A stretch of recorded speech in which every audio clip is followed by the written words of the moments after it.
শনিবার বিকেলে বর্ণাঢ্য অনুষ্ঠানের মধ্য দিয়ে শুরু হলো দক্ষিণ দিনাজপুর জেলায় 28তম বইমেলা। বালুরঘাট হাই স্কুল মাঠে শুরু হওয়া বইমেলা চলবে আগামী 5ই জানুয়ারি পর্যন্ত। বইমেলা শুরুর আগে বালুরঘাটে একটি বর্ণাঢ্য র্যালি করা হয়।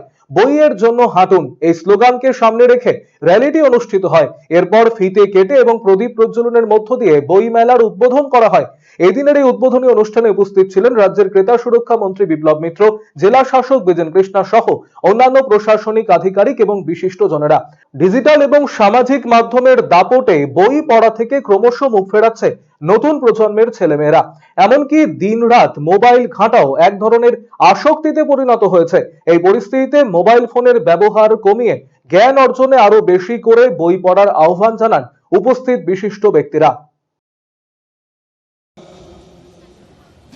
আজকে আমাদের একটা অত্যন্ত চিরন্তন সত্য, আমাদের যেগুলোর মাধ্যমে আমরা আমাদের শিক্ষাকে সম্পূর্ণ করি বা যেটা আমাদের শিক্ষাকে সম্পূর্ণ করার ক্ষেত্রে অনেকটাই এগিয়ে দেয় আমাদের জীবনে, সেই বই এবং তাকে কেন্দ্র করে একটা মেলা, এই বই মেলা আজকে বালুরঘাটে অল্প কিছুক্ষণ আগে আনুষ্ঠানিকভাবে উদ্বোধন হলো।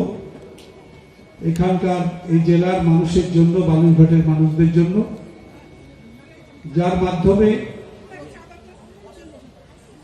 এখানকার যে বইয়ের স্টলগুলো হচ্ছে সেই স্টলগুলোকে কেন্দ্র করে এই এলাকার, এই জেলার মানুষের মধ্যে বই কেনার একটা প্রবণতা সৃষ্টি হবে বলেই আমাদের বিশ্বাস।